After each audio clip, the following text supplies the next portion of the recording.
Hello and welcome to your Monday night show, Easter Monday, here on Four Lads and a Dream. I'm Andrew, joined tonight by two of my very favourite co-hosts, Stevie and Kenny. And given that we didn't have a game over the weekend and nothing of import happened over the weekend that concerns us on the field, we thought we'd discuss a few off-the-field issues. So Stevie, I know, because he can't resist, had to do a little update over the weekend. But yeah, it's just us, answering some of the questions that you guys have, updating on the Takeover news, and yeah, hopefully looking forward to something more fun come next season. So I think, Stevie, probably a good place to start is this question from Mark Doe. How can the 49ers own two clubs? Well, it's dual ownership, isn't it? There's a lot of clubs that do it, and they won't be the front men in this anyway. So how can they own two clubs? Quite easily. It doesn't cause any problems cross-border. It's done from plenty of clubs as well do it. So I don't see how there's any issues there at all in the slightest. It doesn't really answer the question because, I'm just saying it, they can, but rules have changed, haven't the EPL changed the rules? And it's the same as the Hearts situation, isn't it? Brighton and Hearts. Yeah. So they can invest in each other and stuff like that. So those rules are relaxed. The EFL rules will be relaxed in June as well. So, yeah, it's not a concern. What Leeds do is absolutely nothing to do with Rangers and the takeover in the slightest. It doesn't affect it in either way. Leeds are now up, promoted officially. So that's no longer a point at all. Yeah, I think one of the major points is that Scottish football, kind of intelligently, which is unprecedented, obviously, are trying to encourage investment into the game. So that's the reason why these rules have been relaxed. Colin Hamilton's asking, any updates on the takeover? Yes. We believe that it's now in the case where obviously the share takeovers, those have all been agreed now. That was what the issue was with the Sandy Easdale stuff a couple of days ago. That's not a factor. They've identified the 51% of the shares that they want to acquire. And yeah, Kenny, by the paperwork now, this looks like it's going to be finalised in the next couple of weeks or so. Yeah, it certainly looks like it, Andrew. And the situation with it is, as we had sort of discussed over the weekend, the lack of information is really frustrating, isn't it? But at this minute in time, with Chris Jack giving us the latest update yesterday, that effectively they found a pathway or a route to get the 51%, and it's still in the hand of the lawyers, and it will take probably till about the end of May. And that's kind of where we're at, that all the rumour, all the conjecture from everybody and everywhere over the last week or so, it has been a load of old cobblers, basically. And again, Stevie and I had discussed it on Friday night, and we had kind of said that there's been NDAs signed all over the place. Nobody's allowed to say anything about this. So what you're getting is a little drip feed of information from the likes of Chris over at the Rangers Review, who's really close to it. And that's kind of where we're at. That I think we all needed that. I think we're all getting a little bit frustrated. And I think the timing, right now, where we are sitting with 5 dead rubbers to play and nothing really of any interest from now to the next month, I think it was a timely kind of intervention or a timely update to let us know what was going on. And fair play to Chris for keeping us in the loop to a certain degree, but that's where we're at, is that there is no hitches, no glitches, nothing's getting in the way. It's going to happen, and that's just the way it is. And I'm looking forward to it, Andrew, and I'm sure we all are, but it is a kind of thing that we do need to be patient with, because it does take time, but these are the legalities of it, and that's just the way it is. Yeah, absolutely. Raymond Clark, one of the channel members. Thank you again, Raymond. Remember, if you do want to become a channel member, you get to use that little emoji that's right next to Stevie's head.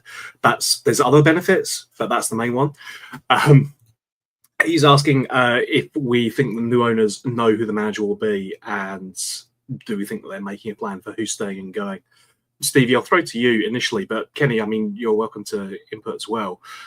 I think inevitably these guys have been planning this since November, so I think for sure there's going to be a view as to who they're looking to bring in. And I don't think it'll just be the manager; it'll be other members of the staff as well. Director of football, etc. I think that's going to be being discussed at this point for sure as well. Yes, and simple answer to that. Do I think that new owners know? Yes, I do. I think they've been going to the Rangers games now for several months. And if they didn't have a plan, I'd be sincerely surprised. So, yeah, I mean, I think it'll be Steinson who makes most of the decisions.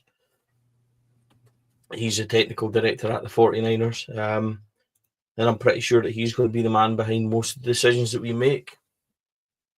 So yeah, I think they'll have a plan A and a plan B.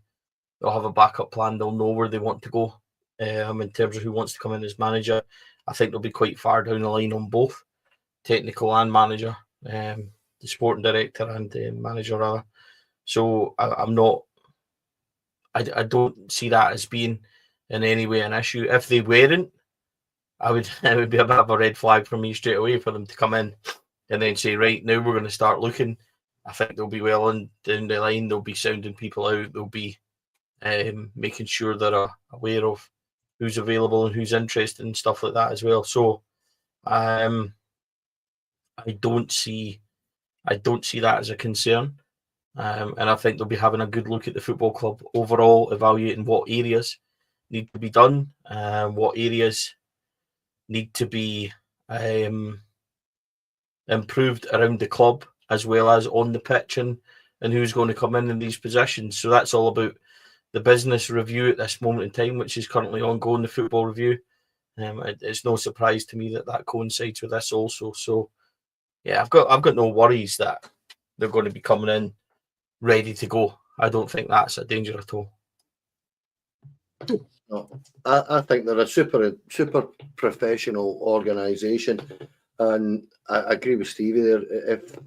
If they haven't, or put it another way, if they aren't 3/4 of the way down the road, I'd be really surprised. I'm pretty certain that they'll have a manager in mind, and if it were to fall through, they would have a backup. Yeah, but in terms of the squad, I was talking to my son about this yesterday, and he was getting a little bit concerned about that. This is before Chris's article, though, and he was saying that, we have to understand at this point, you can't leave this and cram it all into a summer. There's a preparation that's got to be dealt with and done, and I'm actually pretty certain that they'll be pretty close to Neil's Coppin, and he will know his budget. He will know the kind of situation that we're in, who's coming, who's going. Yeah, I think they'll be really far forward with that.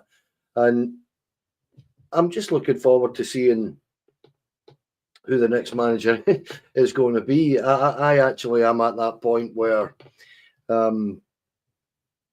it's just a kind of nothing point of our season now. And it's been a season from hell. So the quicker this all goes forward, the better for me. But I do think that between Andrew Cavan and the 49ers enterprises, they will know exactly what they're doing, Andrew. I'm pretty certain of it. Yeah, question Mark Doey's asked a couple of times in chat, actually, but thanks for that, Mark. Can Rangers and Leeds play in Europe without affecting Rangers? Would UEFA allow it? I think, first of all, that's not going to be an issue next season. Leeds have been promoted, but they're not going to get European football.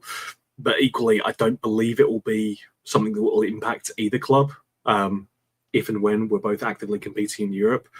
The way that the ownership thing is structured, I don't believe that would be an issue, because it's not exactly the same people who own the same clubs. It's different consortiums and different groups that will ultimately be the owners. But Stevie, correct me if I'm talking absolute nonsense. you're not talking nonsense at all. But I'm just, yes. The answer to this is yes. UEFA allows multi-owned teams to participate in European competitions, but under some limitations. Under UEFA rules, clubs under common ownership cannot play in the same UEFA competition. However, they can compete in different competitions, such as Champions League, Europa League, or the Europa League and the Conference League, etc. In 2024, UEFA relaxed these rules, allowing clubs under common ownership to participate in different competitions. For example, Man City and Girona, both owned by the City Group, can compete in the Champions League, but Manchester United and Nice, owned by Ineos, can compete in different competitions. So, to be eligible, clubs must demonstrate that no person or entity has control or decisive influence over more than one participating in UEFA competition. So this, ladies and gentlemen, is why Andrew Kavanagh will play a massive part in the Rangers takeover, and he'll be a front footer in it. 49ers may very well make up a percentage of that 51%. So will Marathi. But being chairman at Leeds, he'll not be the front person for any of this. It's going to be Andrew Kavanagh. And whoever else comes in with him and whoever else sits on that board. So the 49ers will play a very quiet part in this, and my belief will be in the background. So I don't think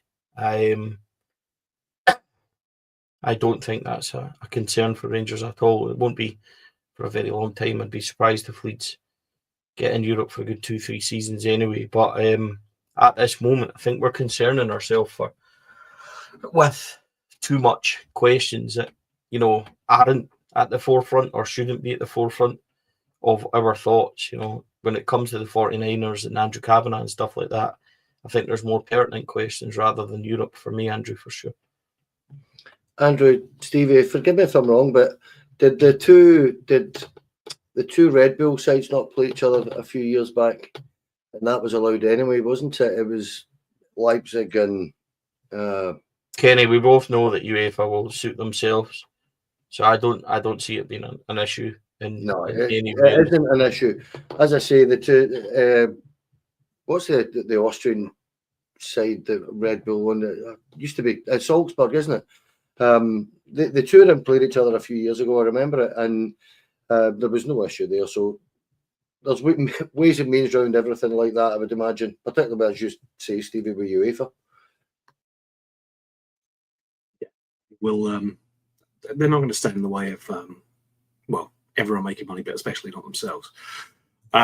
Alex Kelly has got, obviously the most straightforward question, two easy questions. Who's the new manager going to be, and which players are you going to keep from the current squad? Speaking for myself, and I think probably echoing something, Kenny, you've said in the past before as well, I don't think there's anyone who's safe in that squad at the moment. There are probably players that I see some potential in and would like to keep. But broadly speaking, you're not at the point where you'd be desperate to hold on to a single one of them, if you're getting money for them or if it's with the prospect of getting a better player. But what do you think, mate? Yep, I absolutely agree with you. I don't think there's anybody that, if the right offer comes in, put it that way, that they wouldn't be prepared to look at it. And the bare truth of it is that there's a rebuild required. So if you're getting an incredible offer for a Nico Raskin or a Moti Amandi or a Hamza Egeman, they will certainly look at it. And if it's value for us, they will consider it. By hook or by crook, they will consider it, and that would be the same for absolutely everybody in the squad. I mentioned those three because I think they're probably the three that you would be likely to get the most money for. But the simple fact is that we're 15 points behind with 5 games to go. It's not acceptable. The squad is lacking in real quality, and you would be, in an ideal world, you'd be looking at perhaps 13-14 in, 13-14 out, and that probably won't happen. But if you're being absolutely brutally honest about it, that's kind of where you could be looking at. That personally, I would say there's 7 or 8, maybe 9 players in that squad that I would be pretty happy to keep for next season. The rest could all be surplus to requirements for me, and it might not sound nice or it seems harsh, but it's kind of true that we need to rebuild this squad in a manner that can compete domestically. So big changes required, and who the new manager will be, who knows. I noticed today the two favourites, and Steven Gerrard's odds have went down again today, I believe. He's now down to 2-5 or 5-2 on, and Jose is at 4-1 now. I can't see Jose Mourinho coming here at all. I think he's in about £5 million a year at Fenerbahce. He's got a 3-year deal, I believe. So I can't see that happening. But yeah, who knows? I mean, yeah, I know the takeover is going to unlock additional funds for us. I don't think it unlocks Jose Mourinho money, at least not initially. Much as nice as that would be, obviously. Quick, brief question from Colin. Again, echoing your point, Kenny. Bookies are suggesting it's Gerrard. Do you think we need a new face instead, Stevie, rather than someone who's been here and done it before? I think, personally, this is only my opinion, I think Mourinho's on €12 million a year at Fenerbahce. So as nice as that may be, and Jose, it's been 10 years or so since he's delivered a title, I'm not sure that these are the kind of risks. You know, if you bring Jose Mourinho in, it's Jose's show and, you know, it's all him and everything else. Personally, I don't really like going backwards to things. However, I also think there's been a lot of really unfair criticism of Steven Gerrard when on social media, when you talk about his time here at Rangers. There's been a lot of reinvention based on the fact that he delivered 1 in 9. Let's revisit that if we can. When he came in, it was a total nightmare, like a shell of a squad that was getting hammered 5-0 at Parkhead at the end of the season to watch them win the league and draw 5-5 with Hibs. He came in, he immediately qualified us for the European group straight away with victory in Ufa with 9 men. He had us top by Christmas and we just didn't see it through. He only spent in his time the first season, I think, around about £10-12 million to try and revolutionise that squad. He was slightly more in the second season, again in the third, but he did not spend a hell of a lot of money, that's for sure. At the point Steven Gerrard left us, he had completed an invincible season. The cups were a nightmare that season. We should have done a treble after beating Celtic and Celtic getting put out. Celtic got put out by Ross County and we somehow fumbled that League Cup. Then we beat them in the Scottish Cup and fumbled that as well at home to St Johnstone. So there's absolutely no way we should have done that. But Steven Gerrard left us 5 points clear in the league, having played equal games. I think we were possibly more than that. Having played 1 game more, I think, at the time when Gio came in. That squad that he built went to a European final. So there's a little bit of, I feel, unnecessary criticism of Steven Gerrard. There's also accusations that he went for the very first offer from England. That's completely not true. Completely not true. Steven turned down plenty of interesting offers, especially in the first and second years before taking Rangers to a title and then deciding to move on. And he moved on because the ownership and the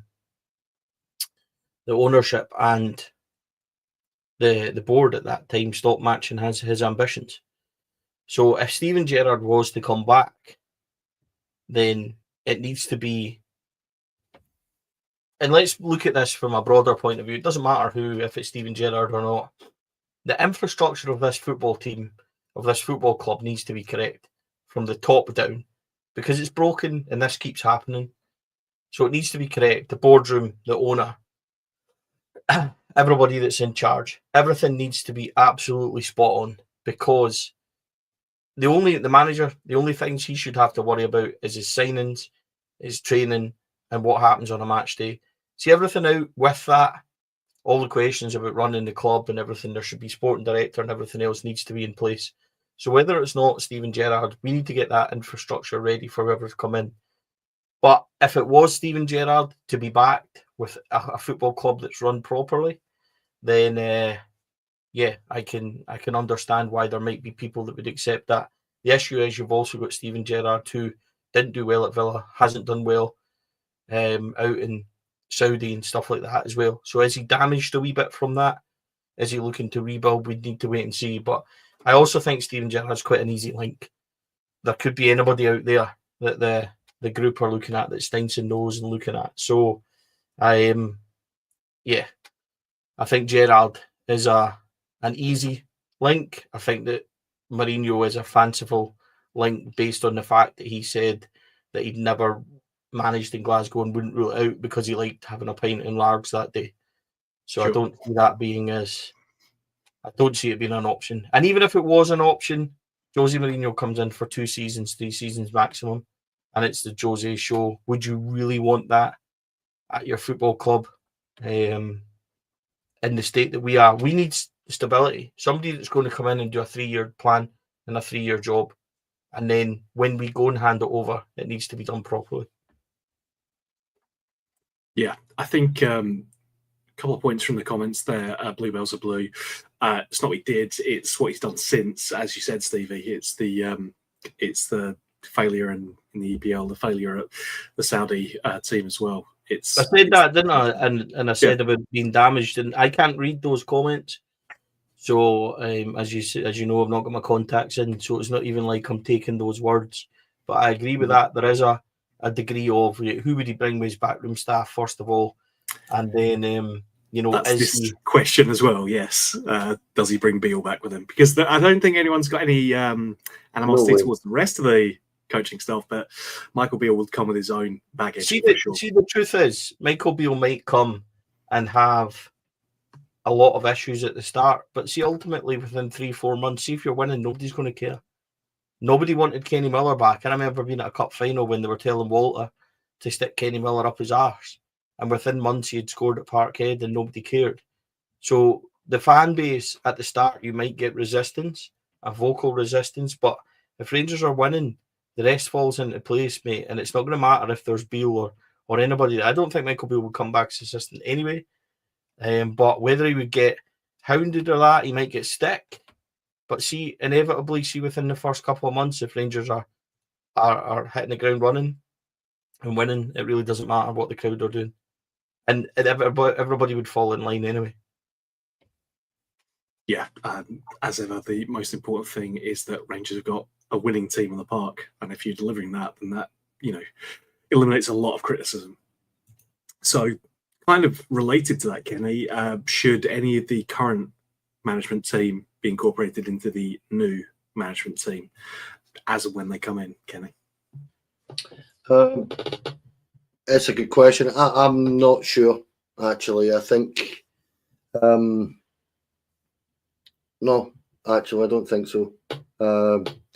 And that's not to kind of question the job that these guys are all doing. I just think that I'm a kind of big believer when a new manager comes in, he wants his own staff most of the time. Very rarely, I know Postecoglou did it over at Celtic. He kept John Kennedy and stuff like that.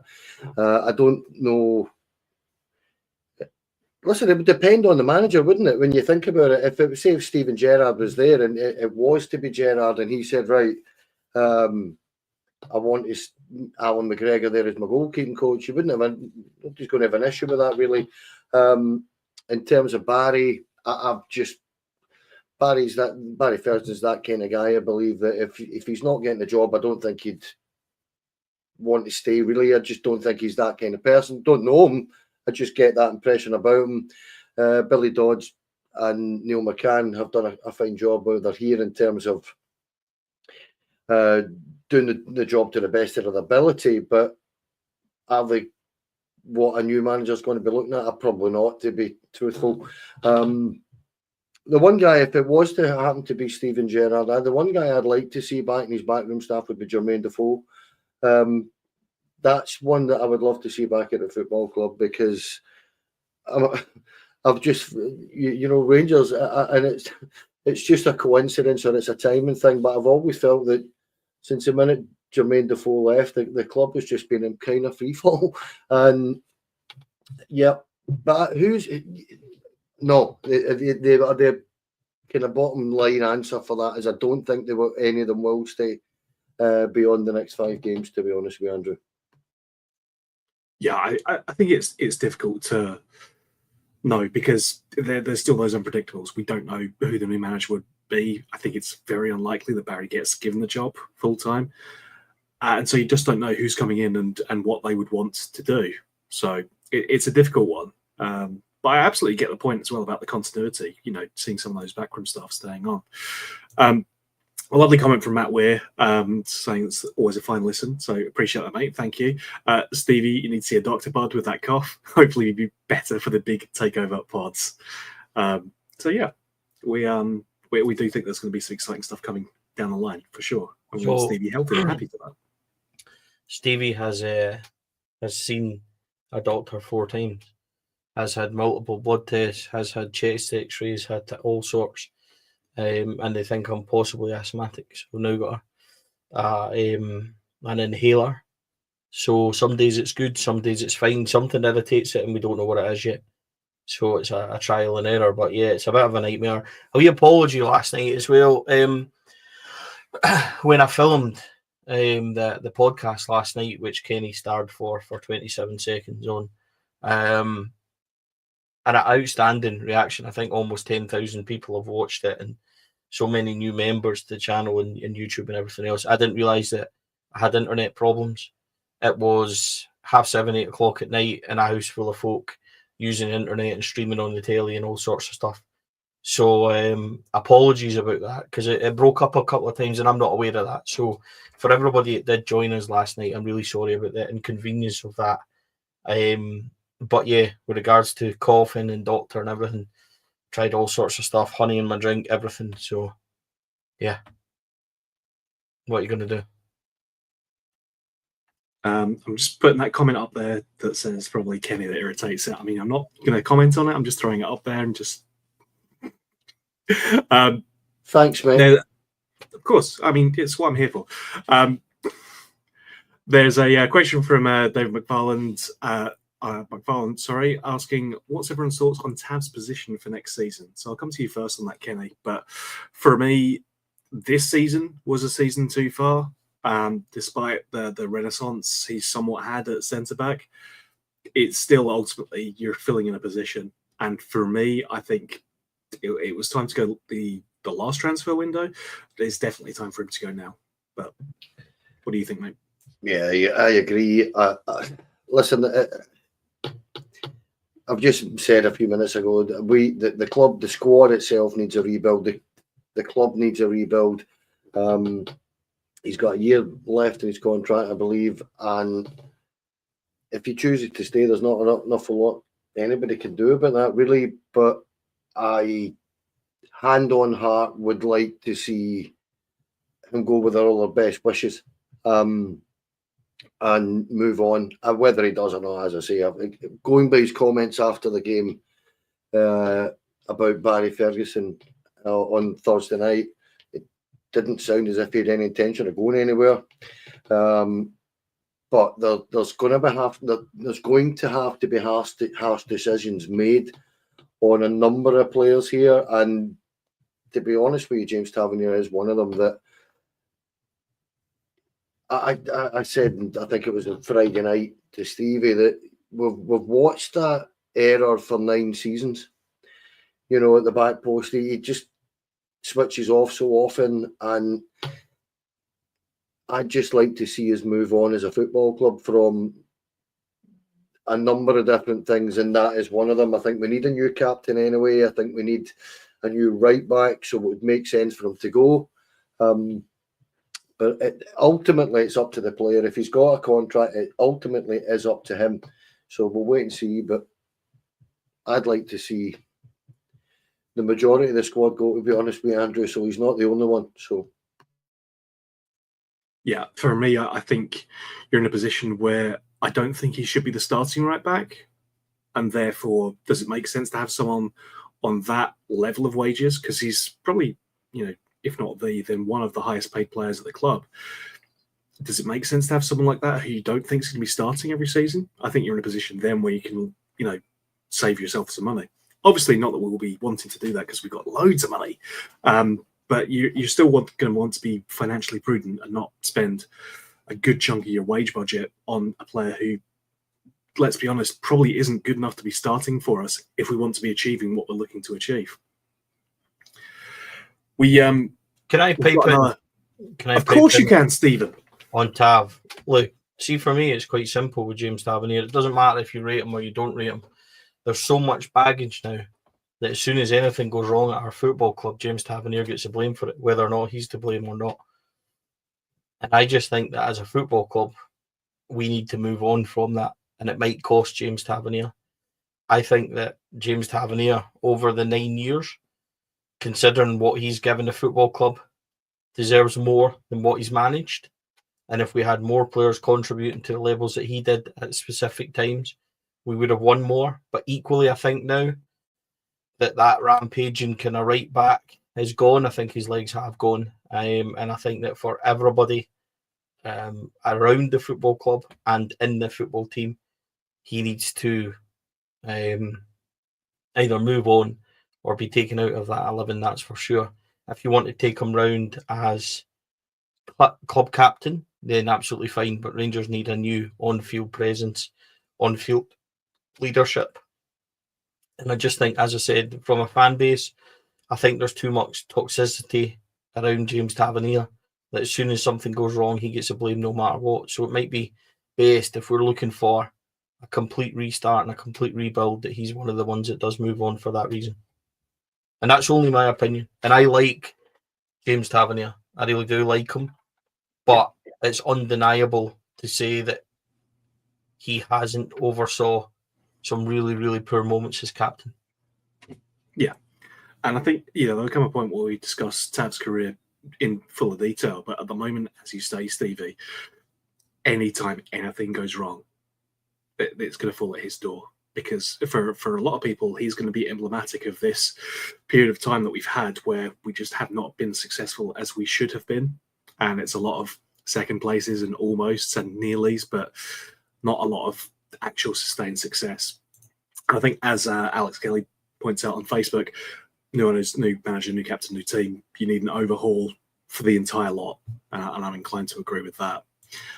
Let's look at the future, Kenny. Obviously, given that you want to get rid of the entire squad, this is going to be a difficult question to answer. But who do we think should be captain next year? Nico Raskin, a possibility, as Blue Park 1872 says. I think out of the players that we have there, yeah, probably. But I think if you are serious about doing this full-on rebuild, you're looking to build a whole new squad, and you would think, hopefully, you're bringing in someone who's going to be the captain of that new squad. Yeah, you're right. That comes down to a new manager and what he thinks. But out of the current squad, absolutely, yeah. Nico Raskin's the one that I would have as my new captain for next season. I think when he had the armband for a wee while there when Tav was injured, wasn't he? And he led by example. He was exactly what you'd want in a Rangers captain. So yeah, I would have no issues with Nico Raskin being the captain at all. But I'm just at that mind. This is where it comes to another point that we've discussed before. Nico Raskin, we have a massive decision to make on in the summer, because he's got 2 years left, and if he's not going to sign a new deal or even a year extension or whatever, there's a decision to be made on that, because we just simply cannot allow players to run down their contracts. And I have a sneaky feeling that the new owners, when they do come in, will not be letting that happen at all. They will look after their assets and they'll protect themselves and their assets. So of the current squad, if he's to sign a new deal, absolutely, that's the answer to that. If he's not going to sign a new deal, I think he'll get moved on for as much as we possibly can get for him. Yeah, I'd seen that we've got a number of players who, like Suter's an example of one who I think ordinarily would be had a renewal by this point. But I think given that we know that this takeover is incoming, I don't think there's a lot of decisions being made right now, because you don't want to necessarily sign up the new owners to something that they wouldn't want to go along with. So I think we would see a lot of action happening once the takeover is completed. And again, we think that's going to be next few weeks, given that we've now in a position where share sales, etc., have all been agreed. But it's going to be an interesting thing of how many people are going, because I think can we just clarify that, Andrew? Of because course, people will take a few weeks as being literally 2 weeks or 3 weeks. Yeah, let's maybe be clear. I don't know anything, so I would expect anywhere between mid-May to mid-June, timescale wise, judging by what Chris has said to me and those people that are kind of close to this. I think that's realistic. A few weeks, etc. I don't think people should be pinning their hopes on that. That's for sure. So I would say mid-May to mid-June. There's your timescale. And very important point from Bluebells Blue. It's all right if Tav goes, we've still got Butland to blame, so that's fine. You know, we're always it's Rangers. We'll find a scapegoat. Don't worry, we can always do that.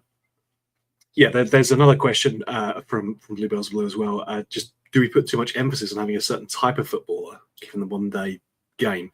The captains don't seem to be what they once were. I mean, I don't know what your thoughts are on that, Stevie, but ultimately, for me at least, for a captain, you're looking for someone who can lead, whether it's like Tav, by example, or if it's someone else who can shout a lot.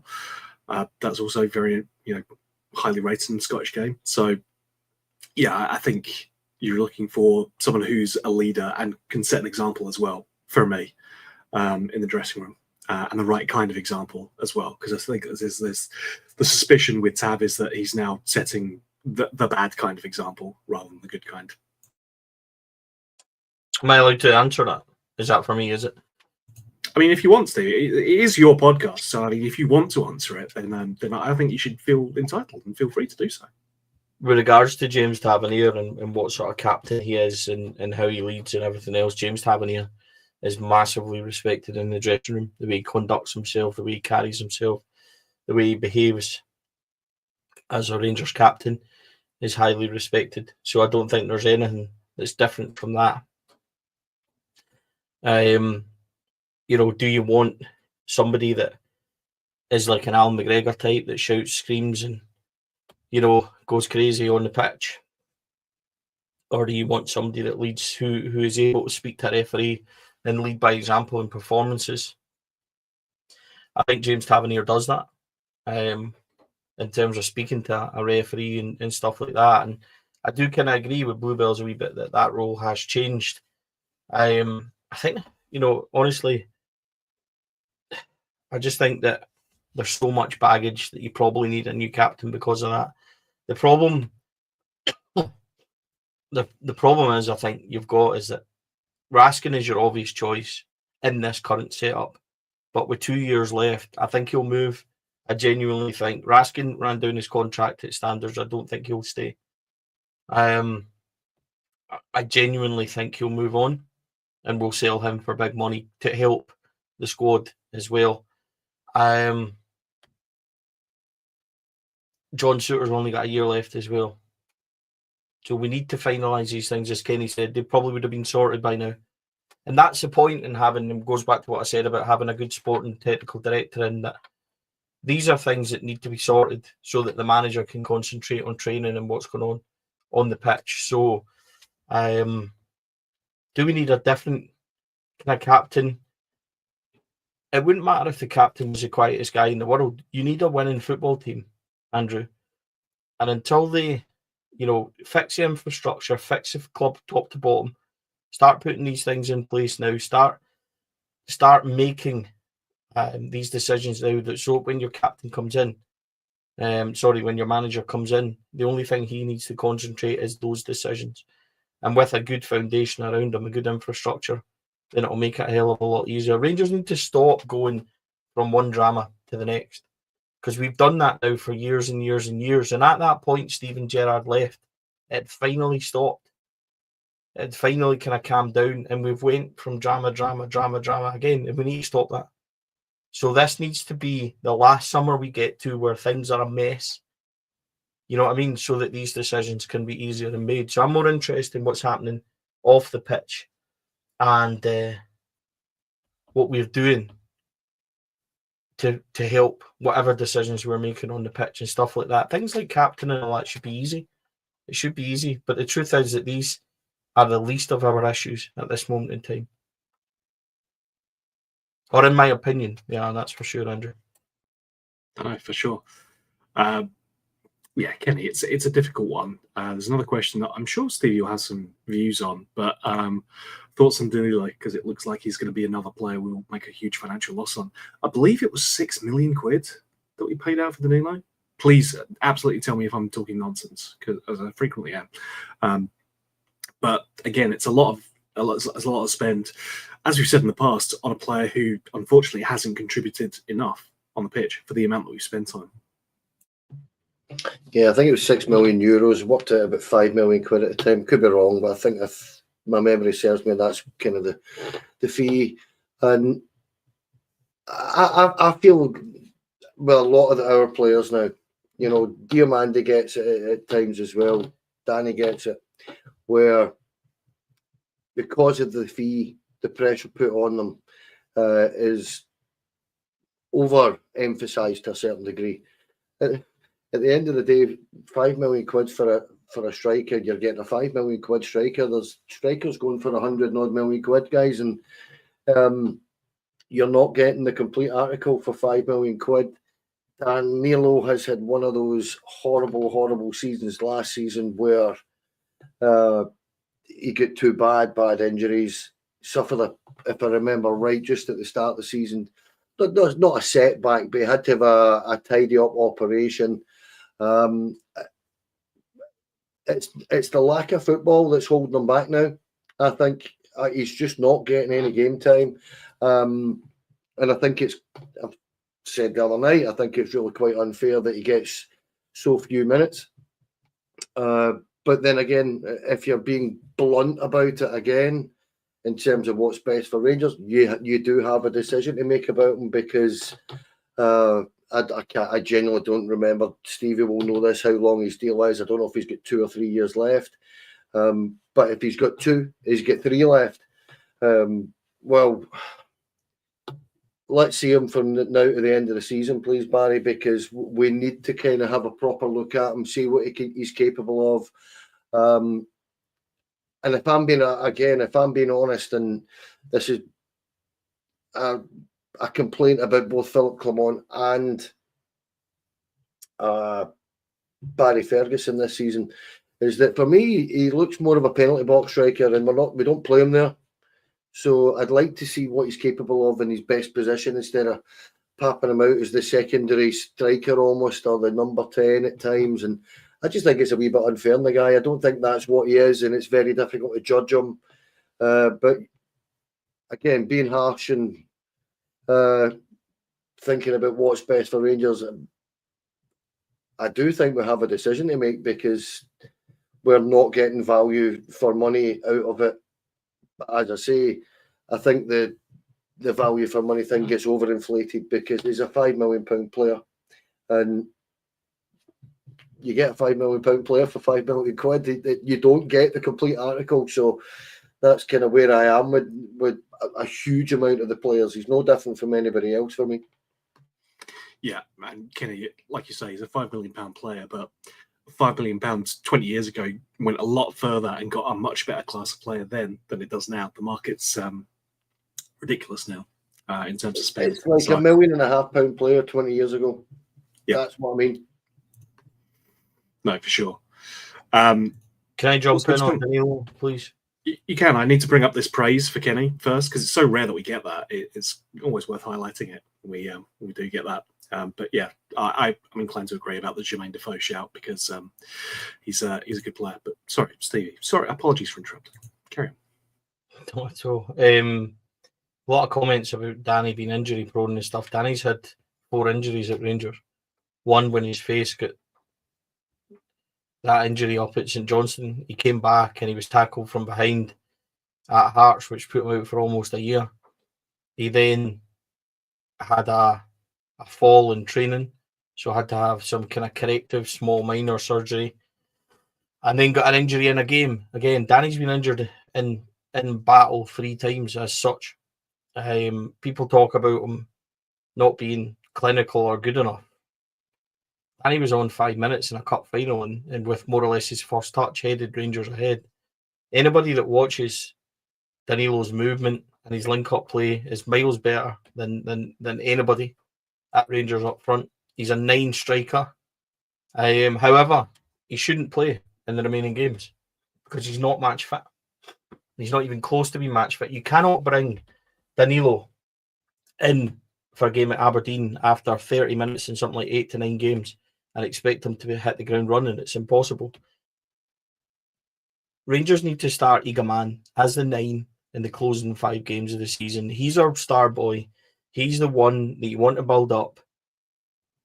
And he's the one potentially that you should be looking to be your star man. We need to stop putting him left, right, and every bloody where else apart from up front. Put him up front. Play him for 60 minutes in each game. Tell him to run his balls off.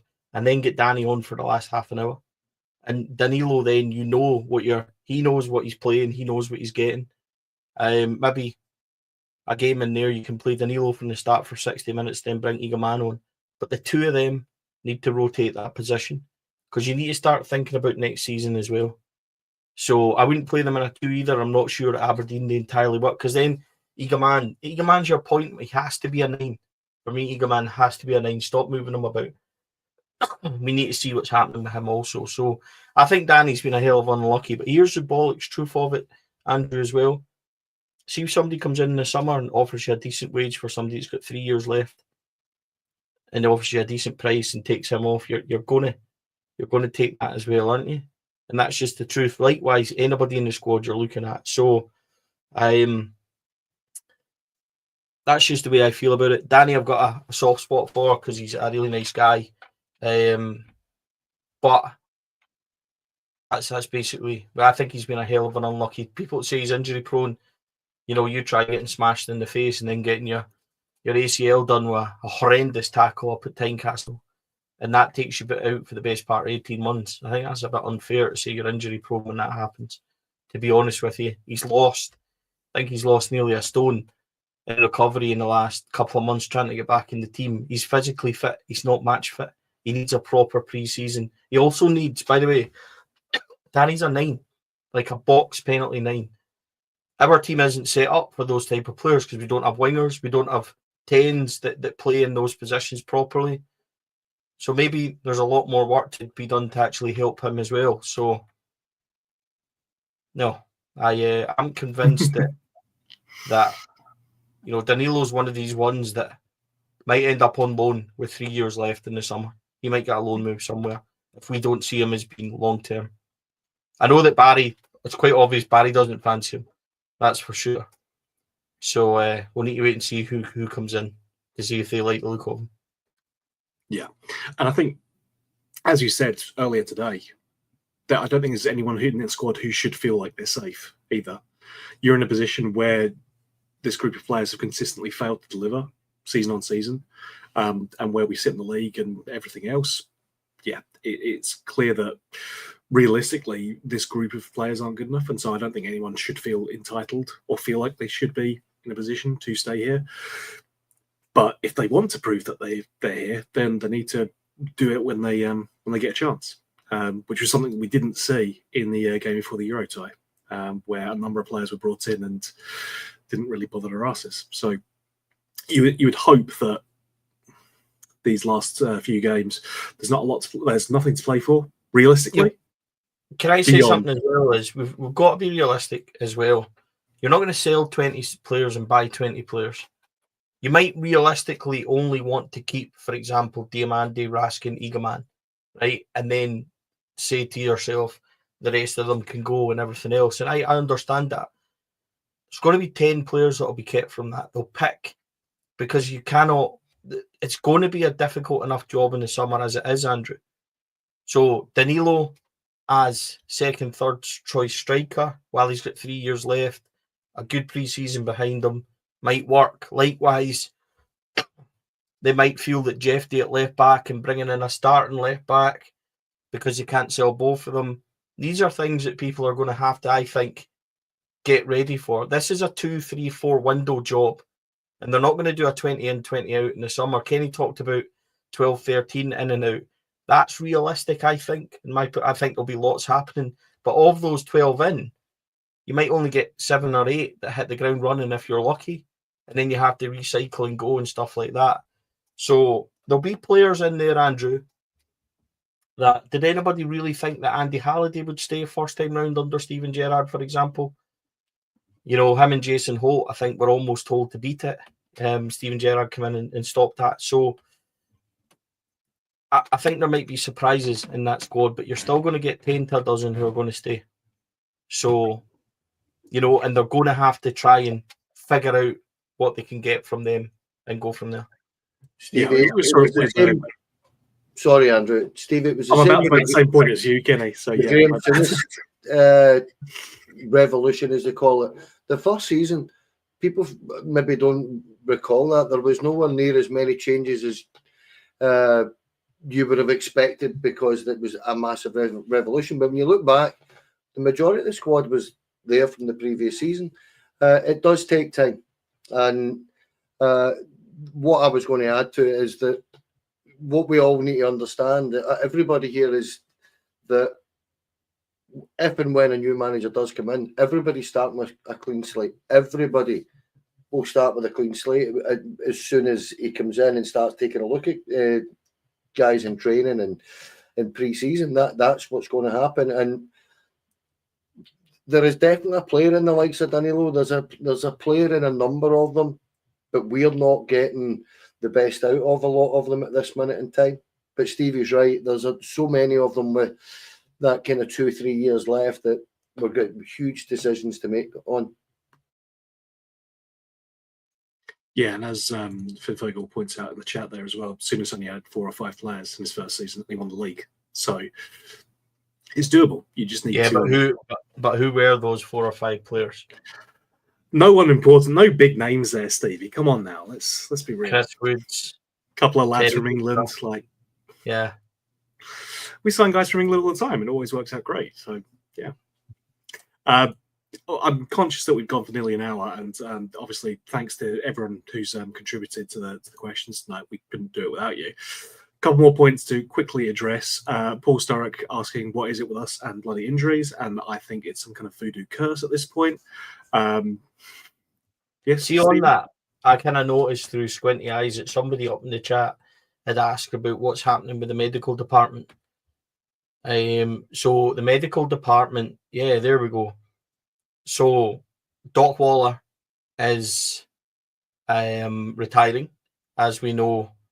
I think the boy Tom Turner possibly was his name, the boy we got from Brighton. He's at Chelsea now, and the physio is also away at the end of the season. So you're going to get a complete overhaul in the medical infrastructure as well. I spoke to Patrick Stewart in January about this and highlighted my concerns. As a football club, we seem to, it's almost like it sneaks up on us, like these guys all leave and then it takes us 3 months to get people in to replace them. And for that 3 months, we're sitting with our fingers twiddling while we wait. He assured me that they're well aware of the medical department and they're well down the lines to putting in an infrastructure. So to answer your question, that has been asked directly to Patrick Stewart by myself. So that hopefully will address that question. Yeah, I think we're in that position where it's not just the on-field department, it's going to be all the off-field stuff as well. I think there's going to be no aspect of Rangers that will be immune from change. These guys are coming with a plan to make Rangers much more successful than they have been. And so, yeah, I don't think there's going to be any stone unturned on that. Folks, it has been a pleasure talking with all of you tonight. Can't thank you guys enough. We express particular thanks to our members. We added 6 after Stevie's last live rant or update. And so all the guys are scrolling down below there with a few familiar names. Thanks to those guys in particular for contributing tonight. As I say, we can't do it without you. Membership comes with a couple of benefits. There's 1 or 2 exclusive videos that you guys will get, interviews with some of the players that we talked to for the Davy Cooper documentary. But let's be honest, the most important thing is you get little stickers like this that you can add in chat. So, Kenny up there after a typical Rangers performance, Stevie after a less than typical Rangers performance, and then Cheryl again after a typical Rangers performance. But that's the main benefit. I think there's probably some other bits as well. You get highlighted in chat, you get a little badge next to your name. But yeah, ultimately it's just about helping us grow and keep doing things like this. We're working on the Helicopter Sunday documentary, which we hope to have out in time for the anniversary. I can say, Alex, I'm not that blind, pal. I can see your comments. So yeah, that's been noticed. A wee chat ban coming up. You're nowhere near my favourite bluebells are blue, that's for sure. So Alex, your card's been marked, pal. That's fine, Mr. Magoo. Oh. And by the way, Andrew, ridiculous, mate. Ridiculous that you still don't have any stickers or that up there. Throwing Kenny and I under the bus. You know what's nice about it, Stevie, is that when I'm the one who's adding them, I control who gets on there. And so, and plus I look too good to go up on the stickers anyway. This is just all for me. David has said, Andrew, treat yourself to a half pal. Buddy, I am way ahead of you, but thank you very much. I appreciate that. Again, we can't thank you guys enough, particularly the members, but everyone who's contributed, because let's be honest, a lot of this is the fun for. Can I just say, David, don't encourage him. Should have seen him on Friday. What a nick. Well, that was a good thing about Friday. I made sure I wasn't on the podcast for that one. Can't think why I felt the need to drink more after that particular performance. But folks, again, we appreciate everyone who's commented, everyone who's messaged in with a question. You guys, especially doing these live ones, it validates what we're doing. There's 2,500 of you watching right now, which is ridiculous, but thank you again. We really appreciate it. And yeah, not much more to say. I want to thank my 2 lovely co-hosts because yeah, I mean, who says the internet's overrated? This is fantastic stuff. I think you'll find that I won a league for cool in the early 90s with the B team. Myself, Gordon McDonald, what a team we had in there. Tell you, Jamie Stevenson was in that team as well. Honestly, ran away with that B League. So yeah, there you go.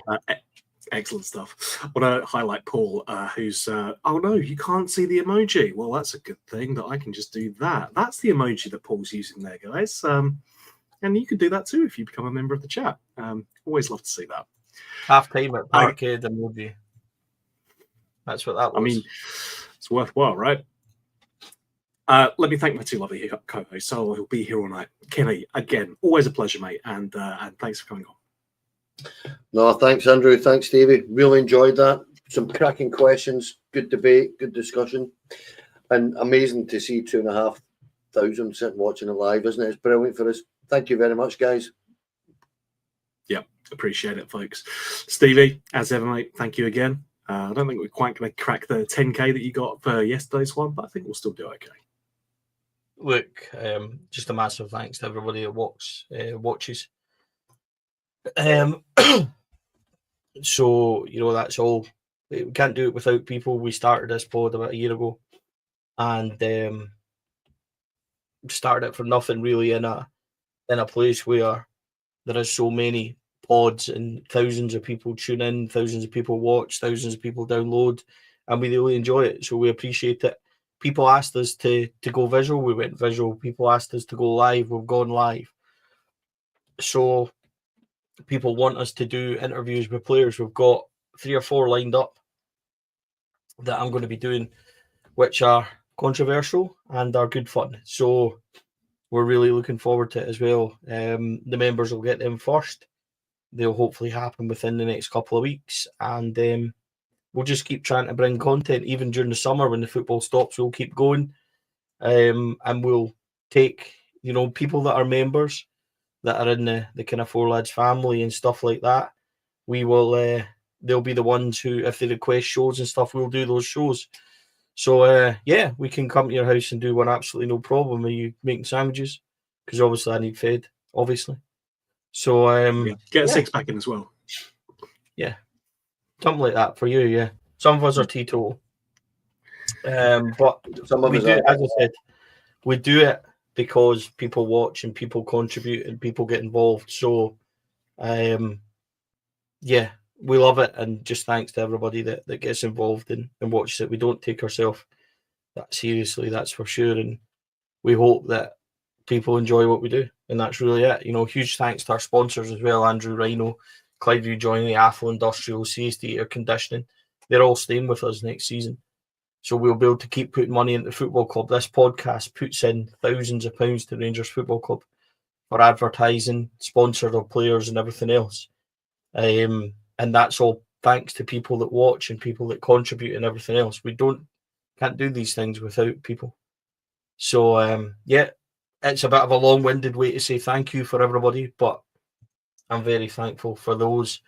Plenty of people out in Bilbao last week stopped me, telling me how much they love the show and how much they love what we do and blah, blah, blah. So it's really appreciated.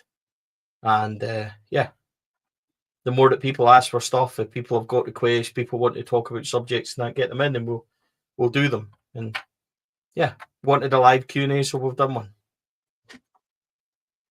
We're people pleasers, Stevie. That's what we're here to do. We're here to please the people because we are the people. As ever, folks, can't thank you guys enough. Echo everything that Stevie and Kenny have said. We really appreciate it. And we'll be back with you Friday, having a look forward to game Saturday at 3. No, we're not going to do that. Stevie. So we'll be back on Wednesday because it is the fans forum on Wednesday. So we will bring a report from the fans forum and hopefully give everybody that's not been there, we'll be able to give you a report from that. So I'll be there on behalf of Four Lads reporting from that, and I'll try and see who else I can speak to from the club and see if we can get some answers to things that are going on. So that'll be Wednesday night. We'll have Chris Jack on with us at some point for a takeover update. That'll be me interviewing Chris as such. So we'll get it straight from Chris, have a chat with Chris, and then back Friday night after that. Cool. So looking forward to a lovely game Saturday at 3. It's a St Mirren. St Mirren away, isn't it? That's right. It is. We'll probably do a match reaction after that. So Calvin's been away at raves and all sorts of stuff, Neil. I've no idea where he's been. So we don't, whoever comes on, it's just a voluntary thing, isn't it? So sometimes it's Easter Monday. We don't really ask any of the guys to come on with us. But Calvin was away at some rave thing and all that and has been dying today. So he was in no fit state to come on. But we love Calvin. I think he was at the same rave that my son's best pal was at. And I've seen a picture of my son's best pal yesterday and feel a wee bit sorry for Calvin if he was in that kind of nick, put it that way. Knowing Calvin, as I have done for the best part of 10 years, Calvin will be in that nick, yes. Listen, folks, we're getting too into the weeds now. Updates on the Potters' various drinking conditions. You got me for that. It's fine. As ever, folks, we appreciate you coming on. We appreciate everyone talking to us. We appreciate all the sponsors. And we'll look forward to talking to you again. Until we do that, bye for now.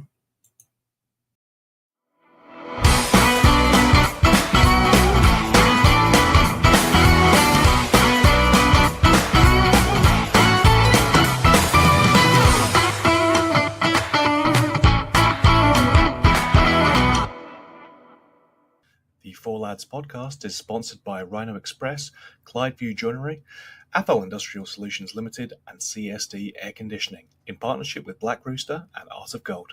Thank you for listening to or watching the podcast. We hope you enjoyed the show.